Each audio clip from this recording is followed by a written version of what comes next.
Bonjour Emma, Bonjour Steve. tu es Emma Cavalier, autrice de nouvelles et romans érotiques et de new romance.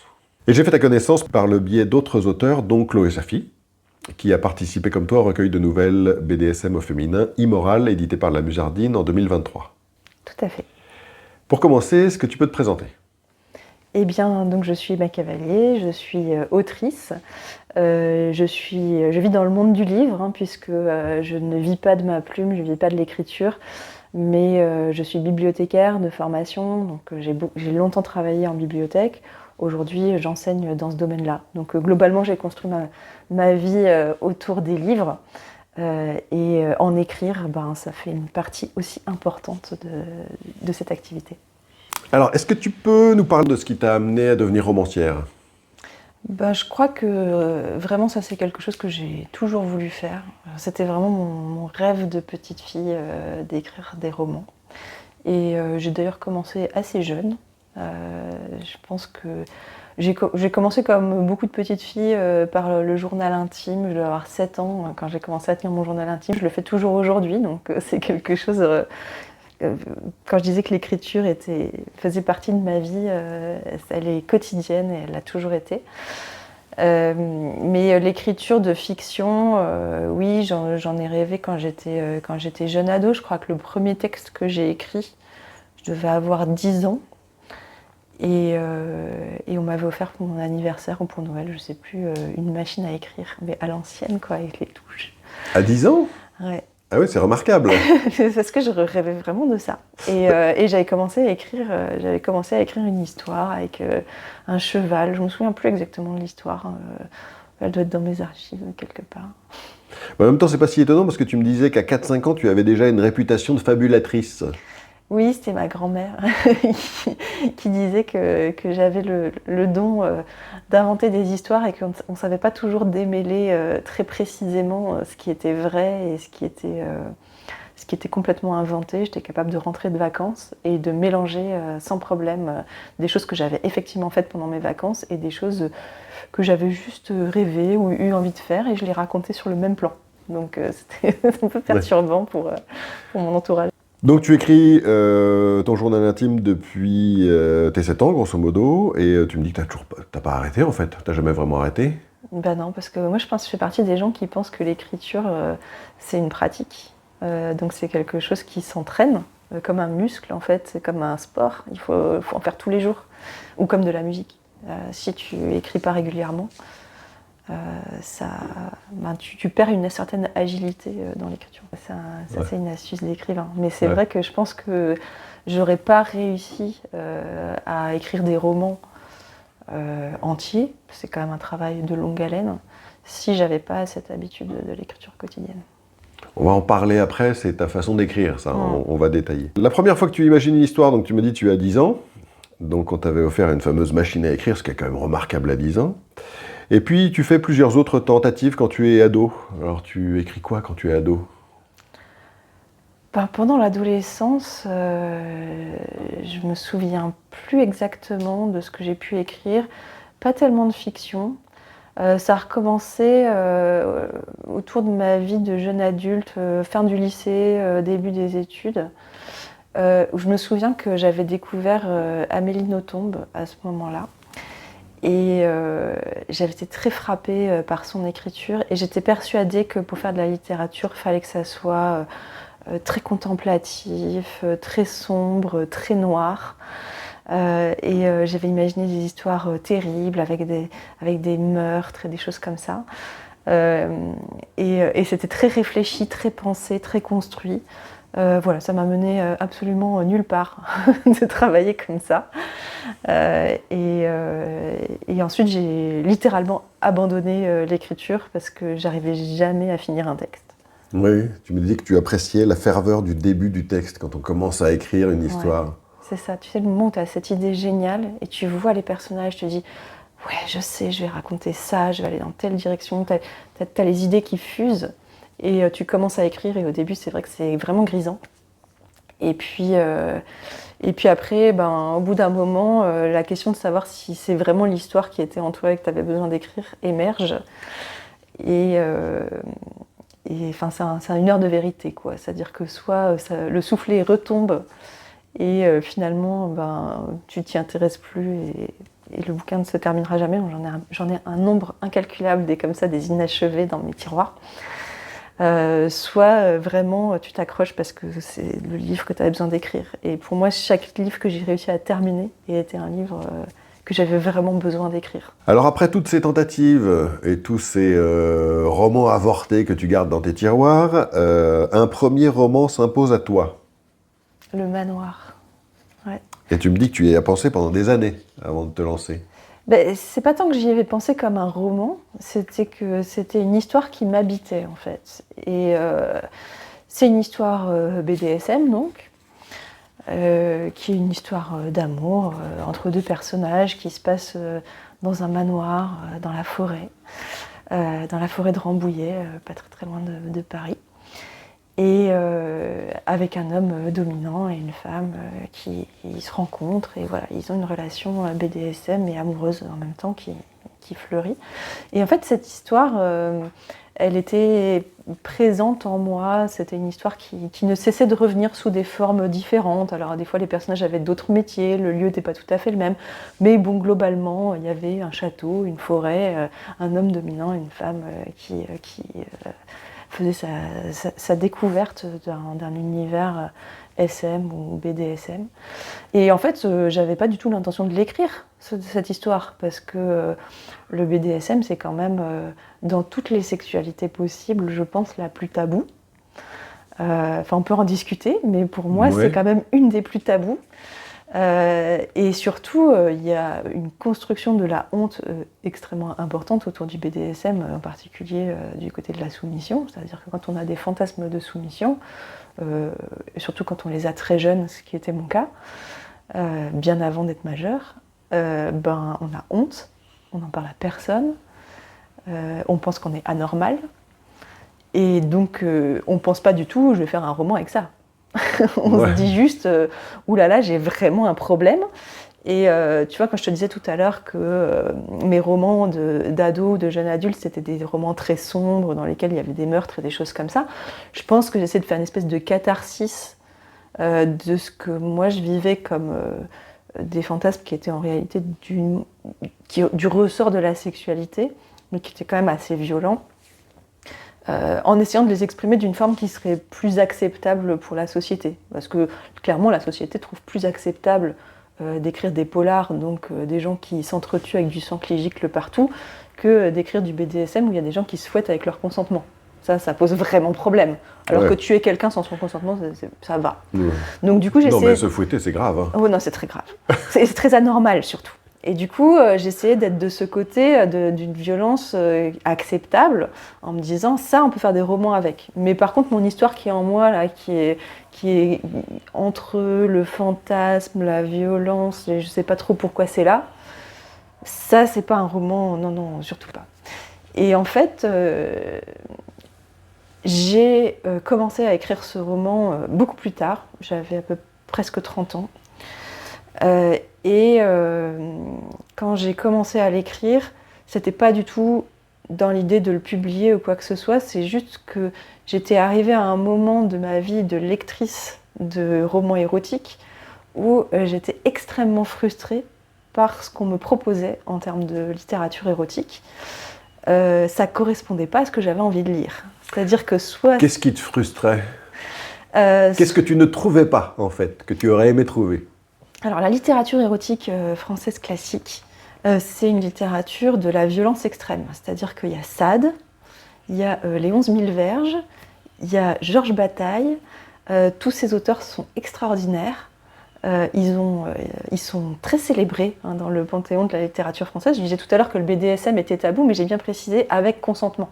C'est-à-dire que le BDSM, où on construit une sexualité joyeuse, libérée, et où tout le monde est d'accord avec ce qui se passe, c'est pas Sade. Sade, c'est des meurtres et des viols. On est bien d'accord.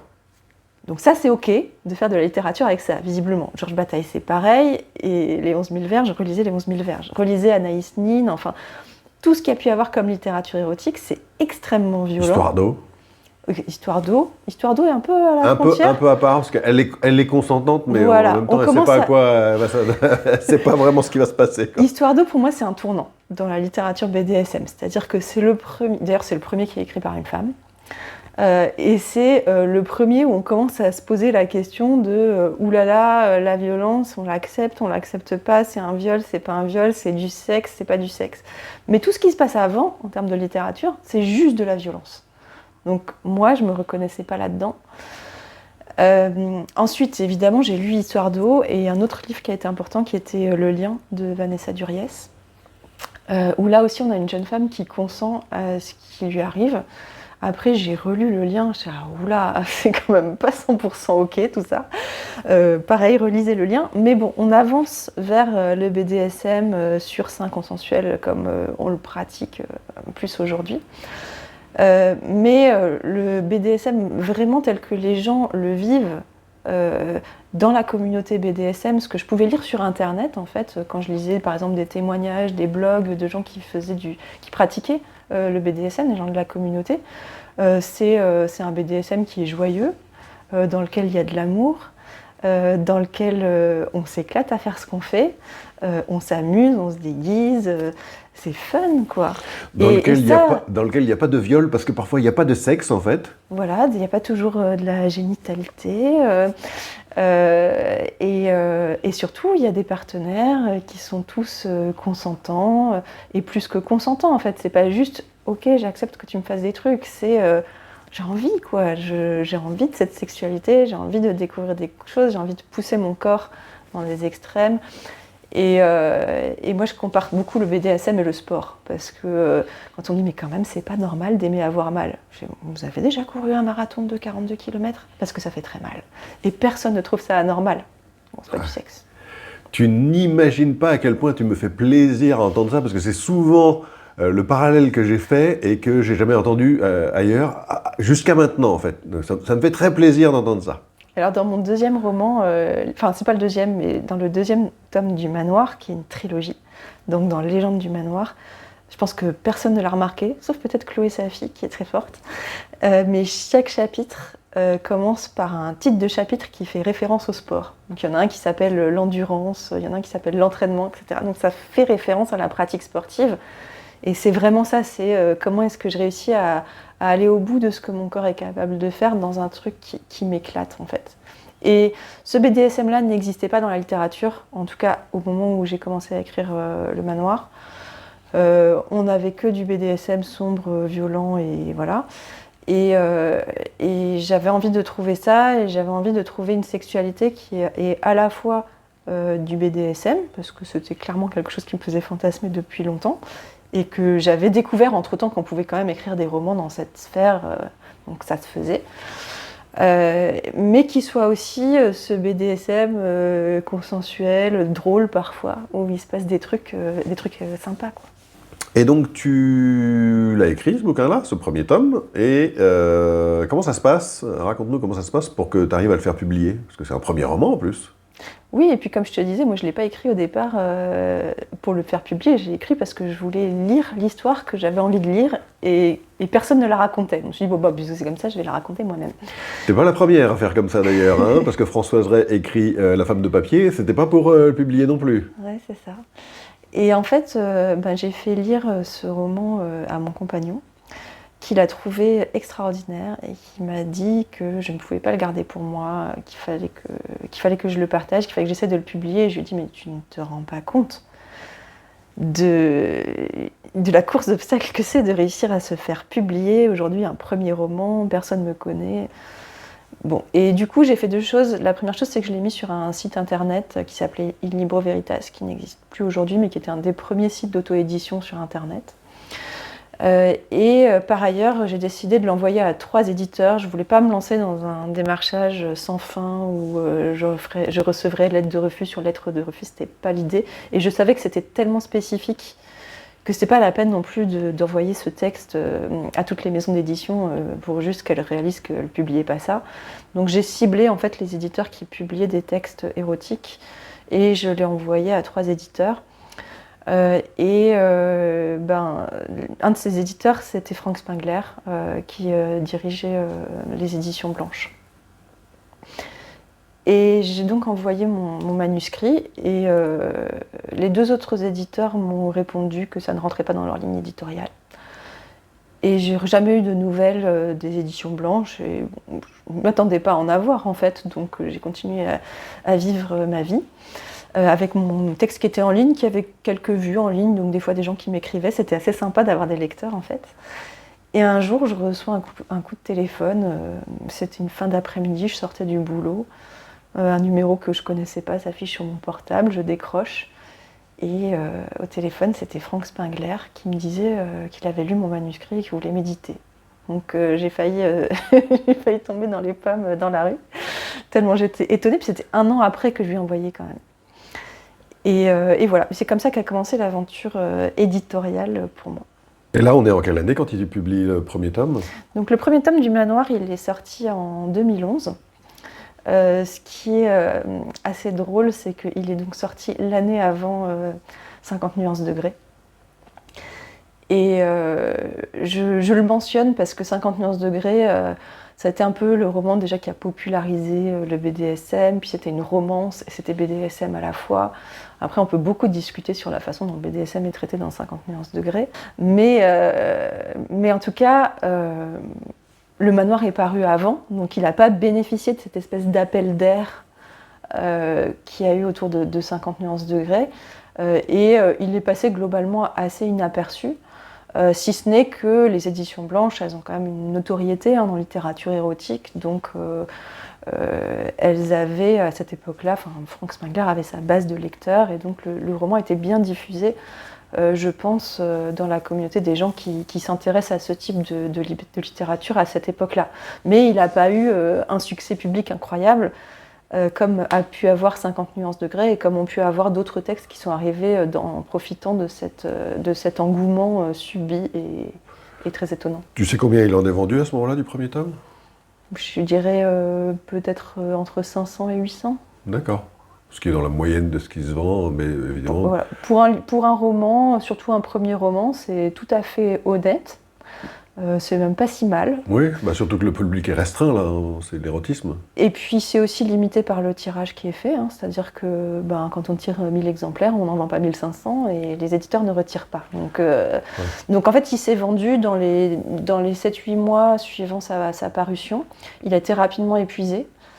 Il a eu un prix dans un petit salon littéraire de littérature érotique à Évian. C'était un super moment, prix du premier roman érotique. Ouais, tu me l'avais pas dit, ça?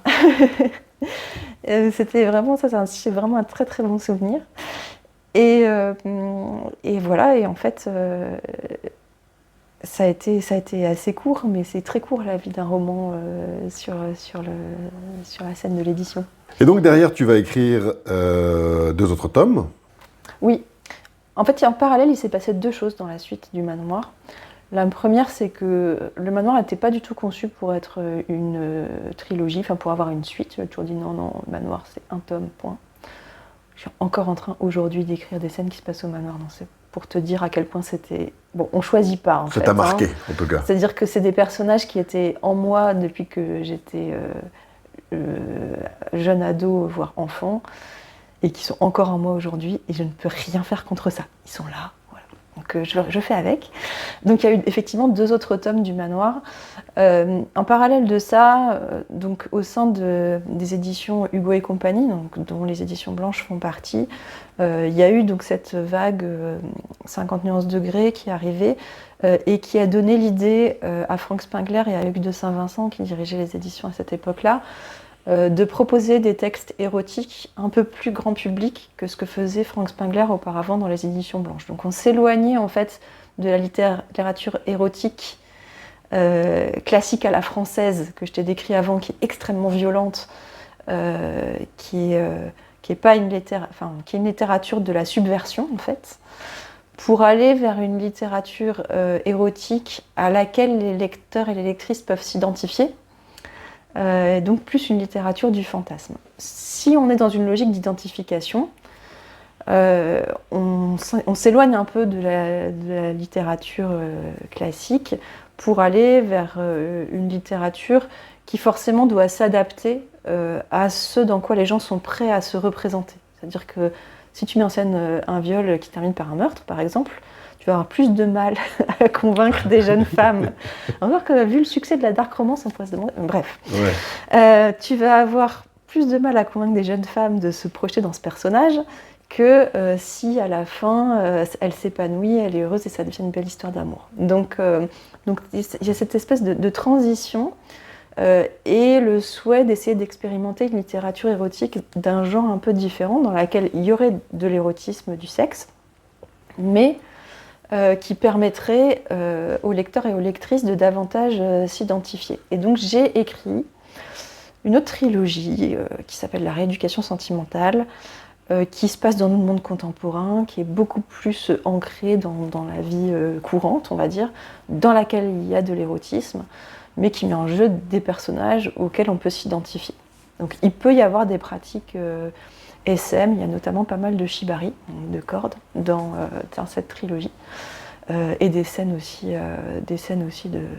d'impact, comme on dit maintenant, mais qui plus sont, soft. Voilà, qui sont plus soft et qui sont surtout plus dans un cadre de relations érotiques quotidiennes, comme on pourrait avoir.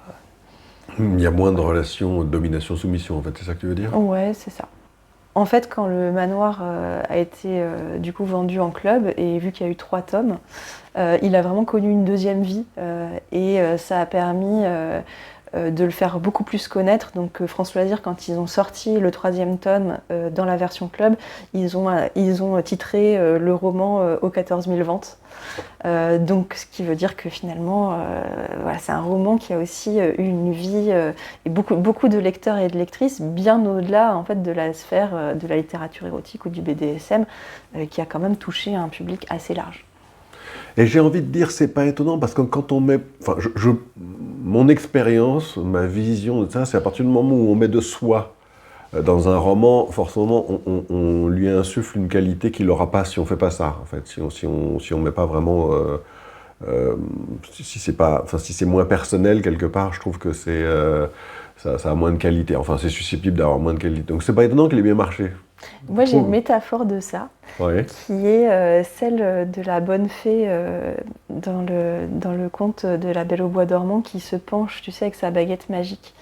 Et pour ma part, je considère que pour qu'un roman soit réussi, qu'un personnage soit crédible, il faut lui faire un don, comme avec une baguette magique, et il faut lui faire un don de soi. Donc ça m'arrive souvent que quand je fais des dédicaces ou que je rencontre des lecteurs et des lectrices, ils me demandent si Pauline, le personnage de mon roman, est-ce que c'est moi? Ou est-ce que Bess, qui est le personnage d'un autre roman, est-ce que c'est moi? Ou est-ce que Camille, c'est moi? Et en fait, elles sont toutes moi. C'est-à-dire que pour qu'elles puissent vivre, je leur donne chacune quelque chose qui est réel et qui est une part de moi. Ouais, c'est pas étonnant du tout. Alors, la rééducation sentimentale, comme tu le disais, c'est une trilogie aussi. D'ailleurs, tu en as écrit 3, on va parler de la 3e après.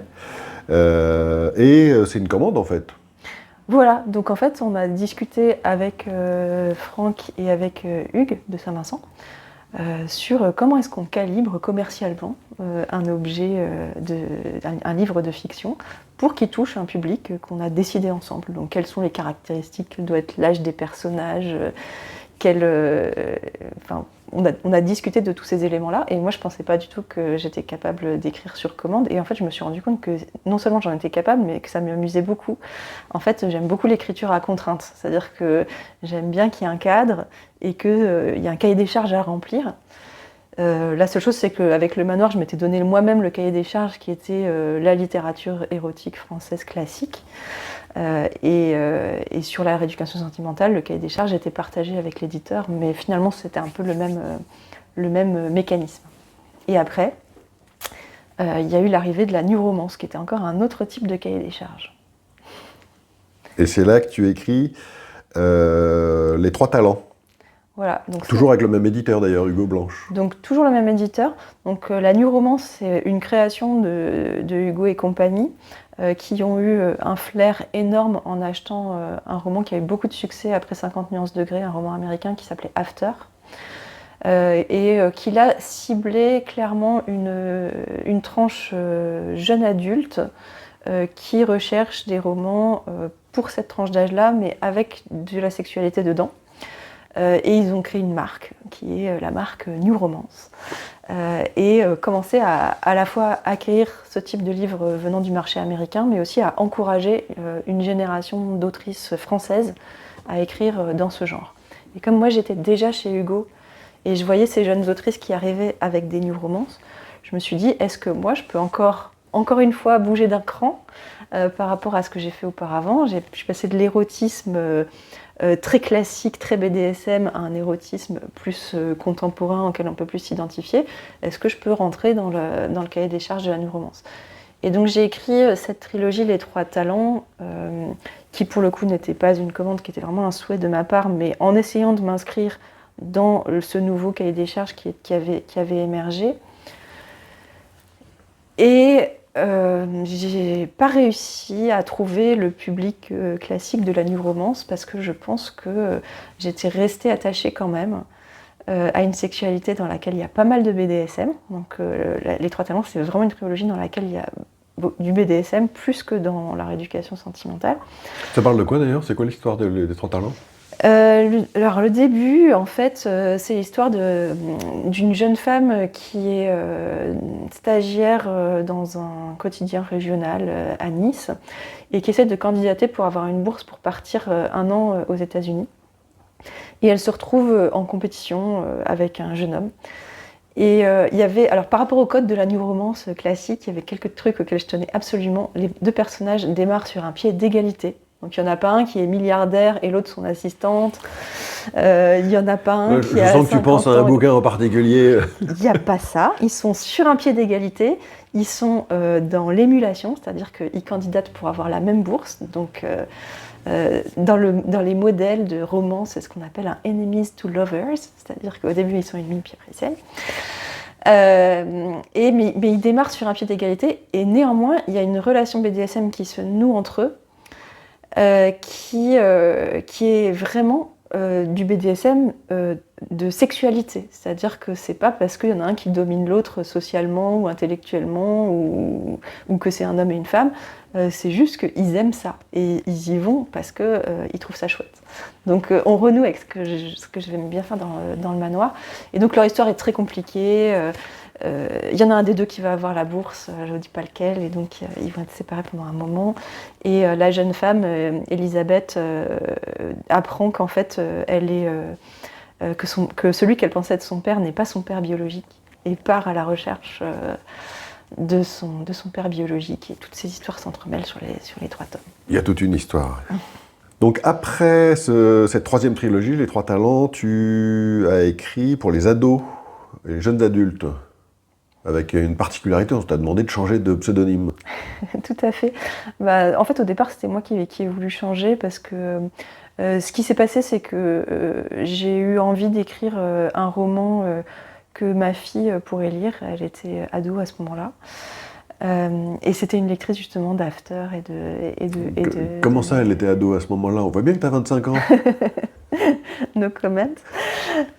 Donc elle avait 16 ans et c'est pas un secret à la maison que j'écris des romans érotiques et que c'est des romans que les enfants ne sont pas censés lire. Mais elle avait envie quand même de découvrir mon écriture et donc j'ai proposé d'écrire pour elle. Et j'ai écrit un roman qui s'appelle Sky High. Qui est un roman sur lequel on a vraiment travaillé ensemble, c'est-à-dire qu'elle me disait ce qu'elle avait envie de lire, ou elle me disait « Ah, je suis sûre que ça va aller dans telle direction ».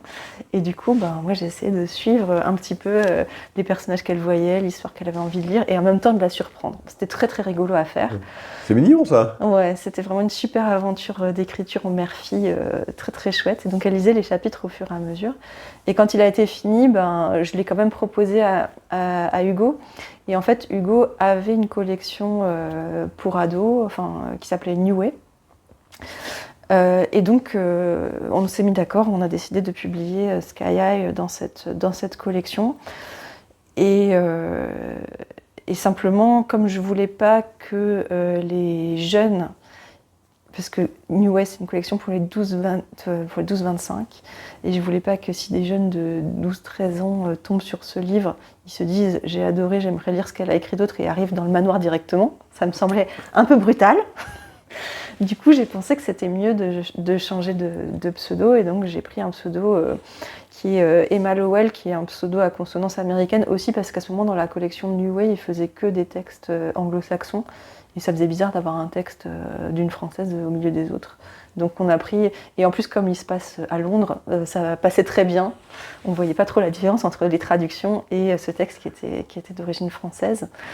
Et puis après, la collection New Way a évolué, il y a eu d'autres textes qui sont arrivés. J'ai écrit un autre roman pour ados, cette fois plutôt sur mon impulsion. Ça n'avait plus rien à voir avec ma fille, qui est un roman qui s'appelle Axo. Et quand Axo est sorti, on a refrancisé le pseudo Emma Lowell en Emma Louvel. Et voilà, donc il y a 2 romans pour ados dans ma bibliographie. D'accord. Alors, ce dont j'aimerais que tu nous parles maintenant, c'est ta façon d'écrire. Donc, tu me disais, je te lance là-dessus, hein, pour toi, écrire un roman, c'est un marathon. Oui, parce que c'est un travail de longue haleine. Alors après, je suis assez rapide quand même. Je pense que pour moi, l'écriture proprement dite, ça prend à peu près 6 mois en général, en écriture quotidienne. Mais c'est vrai que j'ai beaucoup de projets qui ont été abandonnés. Ça veut dire qu'ils ne sont pas arrivés au bout des 6 mois et que je me suis lassée avant. Parce que c'était pas le livre que j'avais besoin d'écrire à ce moment-là. Donc quand je parle de marathon, c'est parce que en général, le dernier kilomètre, en gros à partir de la moitié, c'est là qu'on commence à avoir vraiment mal et qu'il faut qu'on voit si on tient la distance, quoi. Et donc moi j'ai des textes qui n'ont pas tenu la distance et que j'ai abandonnés et sur lesquels c'est très difficile pour moi de revenir. Je reviens quasiment jamais. J'ai essayé déjà de me dire ce texte il était bien, je vais essayer de le finir, mais en fait j'y arrive jamais. Pour moi, l'écriture, c'est vraiment quelque chose de linéaire. Je me mets dans un texte, je m'immerge dedans, et soit il sort du début à la fin, soit il finira dans un tiroir. Alors, tu me disais que tu fais pas de plan, mais en même temps, tu écris les fiches personnages et tu décris ton univers quand même. Oui, en particulier quand je commence à avoir des univers assez complexes, comme le manoir où il y a beaucoup de personnages, j'ai besoin d'avoir des fiches perso et surtout une chronologie, parce qu'en plus, le manoir s'étend sur 5 générations. Donc j'ai des bios de tous les personnages importants tout au long du XXe siècle et du XXIe. Et en plus, il y a un truc que j'aime beaucoup faire, c'est des ponts entre les livres. Et tous mes livres sont reliés. C'est-à-dire qu'il y a des personnages qui sautent d'un livre à l'autre. D'une trilogie à l'autre. Les 3 trilogies et les 2 ados. Il y en a aucun qui n'est pas relié par un personnage ou un autre aux autres. Est-ce que c'est lié au fait que tu as de l'affection pour tes personnages ? J'adore mes personnages, mais mes personnages sont des êtres, dotés d'une vie propre. C'est-à-dire que je fais partie de ces auteurs qui ont le fameux phénomène de l'émancipation des personnages, c'est quelque chose qu'on entend beaucoup. C'est-à-dire qu'à un moment donné, on est en train d'écrire, on avait prévu un truc, et le personnage fait autre chose. Comment c'est possible un truc comme ça ? En fait, ce qui se passe, c'est que quand on écrit, on s'immerge dans un contexte et le personnage, on lui donne des caractères. Moi, j'aime bien, par exemple, faire leur profil psychologique, savoir quel est leur signe astrologique, est-ce qu'ils sont plutôt introvertis, extravertis, comment ils prennent leurs décisions. Et ça, c'est ce qui va forger le personnage pour qu'il soit cohérent. Et du coup, il peut arriver qu'on ait prévu un déroulé d'histoire et quand on est en train de l'écrire, on se rend compte que non. Tel personnage, il ne peut pas faire ça en fait, il ne peut pas réagir de cette manière-là, parce que dans cette situation-là, logiquement, vu son caractère, il va faire autre chose. Et du coup, ça fait bifurquer l'histoire, et c'est toujours hyper intéressant quand ça se produit. Et du coup, effectivement, je travaille beaucoup mes personnages, je leur donne de moi, et quand on a un personnage qui est secondaire dans un roman, qui va peut-être devenir un personnage un peu plus important ou principal dans un autre roman, ça peut être dans une suite, mais ça peut être aussi un personnage que j'avais juste un peu comme un figurant. Imagine, tu as un acteur qui est un figurant qui est au second plan dans un roman, et puis à un moment donné, tu te dis, bon, alors là, dans cette histoire-là, j'aurais besoin de quelqu'un qui serait un homme de tel âge, qui aurait telle caractéristique. Mais je l'avais créé en personnage secondaire là-bas, donc je vais aller le rechercher plutôt que de recréer un nouveau personnage. Et c'est ce que j'appelle les légendes, en fait. Donc c'est des fiches perso. Et ce perso, il avait peut-être 2 pages d'apparition dans tel roman. Mais comme j'ai besoin d'un personnage un peu similaire, je vais le réutiliser. Et là, je vais creuser un peu plus son caractère, son histoire, commencer à lui donner vie. Et tout à coup, dans un autre roman, il va devenir plus important. Donc, c'est aussi un petit peu une astuce de recyclage, à vrai dire. On a ça en commun, mais je vois pas ça comme du recyclage. En fait, je suis trop attaché à mes personnages pour les abandonner complètement. Et par exemple, le personnage principal, alors que l'histoire n'a rien à voir, le personnage principal de ma trilogie de science-fiction, c'est le fils qu'il n'aurait pas dû avoir de mes 2 personnages du roman BDSM. Ok. Tu vois. Ouais, Et il y a un peu plus que ça, parce qu'il y a une explication de petits détails que j'ai laissés dans le bouquin qui prennent une vraie ampleur dans celui-là, mais pourtant ça n'a rien à voir, hein. Ça n'a vraiment rien à voir, mais on retrouve effectivement comme ça une explication, il y a voilà, une sorte de filiation. Voilà, et tu vois, c'est marrant parce que là, tu peux vraiment traverser les genres. Et moi, par exemple, il y a un personnage donc dans Sky High, qui est le roman ado, qui se passe à Londres. Il y a un personnage qui est le voisin de mon personnage principal et qui est un peu son père d'adoption, son mentor, etc. Et ce personnage, qui est un personnage secondaire, est aussi l'oncle du personnage principal des Trois Talents, qui est d'origine anglaise. C'est quelqu'un qui a grandi à Londres. Et du coup, on a un personnage qui fait le pont et qui apparaît dans les deux. J'aime beaucoup aussi cette vision-là. Moi, j'ai l'impression que je pense que je suis la seule à vraiment savoir comment la toile d'araignée se tisse entre tous mes livres et exactement quels personnages apparaissent plusieurs fois et comment ils reviennent. Mais ça, quelque part, c'est aussi se ménager dans le sens où on sait très bien que quand on écrit un livre, il va vivre par lui-même. Ensuite, les gens vont en penser peut-être autre chose que ce qu'on avait imaginé. Bon. Et quand on garde des petites choses comme ça, des petits secrets que les gens ne sauront pas, quelque part, on garde la main dessus. C'est vrai. Il y a eu une année 2017 qui a été importante pour toi et qui a eu un impact sur ta façon d'écrire et d'envisager l'écriture. Qu'est-ce que tu peux nous en dire ? 2017, ça a été l'année de MeToo. Donc, ça a été l'année d'une prise de conscience féministe des violences sexistes et sexuelles subies par les femmes. Je pense que, pour ma part, je fais partie d'une génération qui pensait, je pensais quand j'étais plus jeune que nos mères avaient fait le boulot de la révolution féministe et que nous, on n'avait plus de problème. 2017, ça a été une grosse claque parce qu'on a réalisé que, si, en fait, on avait encore beaucoup de problèmes et qu'il y avait beaucoup, beaucoup de choses à dire. Et en fait, cette prise de conscience, pour moi qui ai écrit beaucoup de BDSM et qui ai écrit ces livres BDSM avant 2017, parce que même si Retour au manoir, qui est le dernier de la trilogie du manoir, il a été écrit en 2015 et il a été publié en 2020. Donc entre les deux, il y a cet événement qui se produit. Tu penses que tu l'aurais écrit différemment si tu l'avais écrit après 2017 ? En tout cas, il y a des notions qui, pour moi, ont vraiment profondément évolué, en particulier la notion de consentement et la notion de violence sexuelle. Je pense en particulier que pour moi il y a des situations où le consentement n'est pas un consentement éclairé ou qu'on n'est pas en capacité de consentir du fait de la relation qui existe par ailleurs sociale ou des autres inégalités qui peuvent exister de genre ou sociales. Et ça, je le pressentais parce que, par exemple, je te disais tout à l'heure que quand j'ai écrit Les Trois Talents, je voulais pas qu'il y ait d'un côté un milliardaire et de l'autre côté une petite assistante, quoi. Donc je pressentais bien qu'il y avait aussi un enjeu social dans la relation déesse. Mais pour moi, c'est devenu encore plus fort et encore plus questionnant. Donc la réponse à ta question, c'est pas que je l'aurais écrit différemment, c'est que je ne l'aurais probablement pas écrit. En tout cas, pas tout de suite. Mais il était déjà là, en fait il était déjà sur le bureau de Frank Spengler depuis des années. J'avais des lecteurs et des lectrices qui l'avaient déjà lu et on attendait qu'il sorte. Et donc quand Frank m'a proposé qu'on le sorte en 2021, c'était l'anniversaire des 10 ans du manoir, donc c'était un peu le moment. J'ai trouvé que c'était super, j'ai relu ce texte, je l'ai retravaillé parce que j'avais un certain nombre de problèmes avec des choses qu'il pouvait y avoir à l'intérieur. Et j'ai changé la fin pour faire référence à MeToo. Parce que pour moi, c'était pas possible de publier ce livre après 2017 sans en anglais on dirait acknowledgement, sans une reconnaissance de ce mouvement et du fait qu'il y a des choses qui se produisent dans le manoir, dans ce récit, entre les personnages principaux, qui ne sont pas OK. Et dont j'avais pas forcément conscience avant 2017. D'accord. Et dont je pouvais avoir conscience après. Donc, tu vois, je faisais référence, quand on a préparé l'interview, je faisais référence à un livre qui a été publié assez récemment et qui s'intitule « Comment le féminisme a ruiné ma vie, pour mieux la reconstruire ».